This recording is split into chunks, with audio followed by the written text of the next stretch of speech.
மாண்புமிகு பேரவைத் தலைவர் அவர்களே, வரி வசூலில் ஏற்படும் கசிவுகள் அடைத்து வசூல் திறனை மேம்படுத்தி வருவாய் பெருக்க நடவடிக்கைகள் மேற்கொள்வதன் மூலம் மாநிலத்தின் சொந்த வரி வருவாய் வளர்ச்சியை அதிகரிக்க உறுதியான நடவடிக்கைகள் இந்த அரசு எடுக்கும்.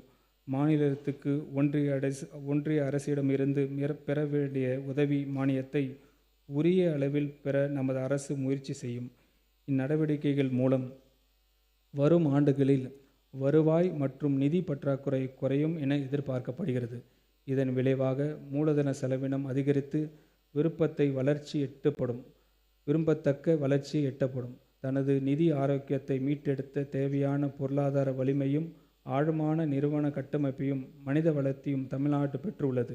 நிதி சிக்கலை துல்லியமாக புரிந்து கொண்டு செயல்படும் இந்த அரசு முறையான வருவாய் திரட்டல், நேர்த்தியான செலவினை மேலாண்மை, தூய்மையான ஊழலற்ற நல்லாட்சி ஆகியவற்றின் மூலம் அவற்றை தீர்க்க உறுதி பூண்டுள்ளது.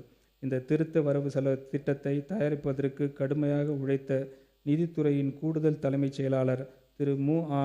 சித்திக் IAS அவர்களுக்கும் நிதித்துறையின் பிற அலுவலர்களுக்கும் எனது மனமார்ந்த நன்றியும் பாராட்டியும் தெரிவித்துக் கொள்கிறேன்.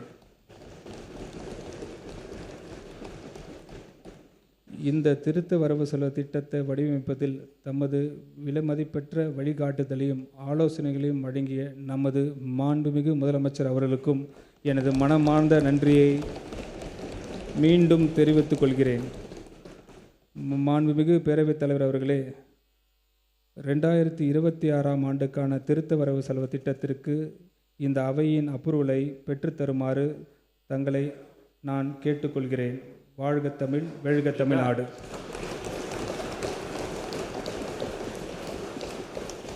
பேரவையின் இன்றைய நிகழ்ச்சிகள் இத்துடன் முடிவுற்றன. பேரவை மீண்டும் நாளை காலை 9:30 மணிக்கு கூடும். வணக்கம்.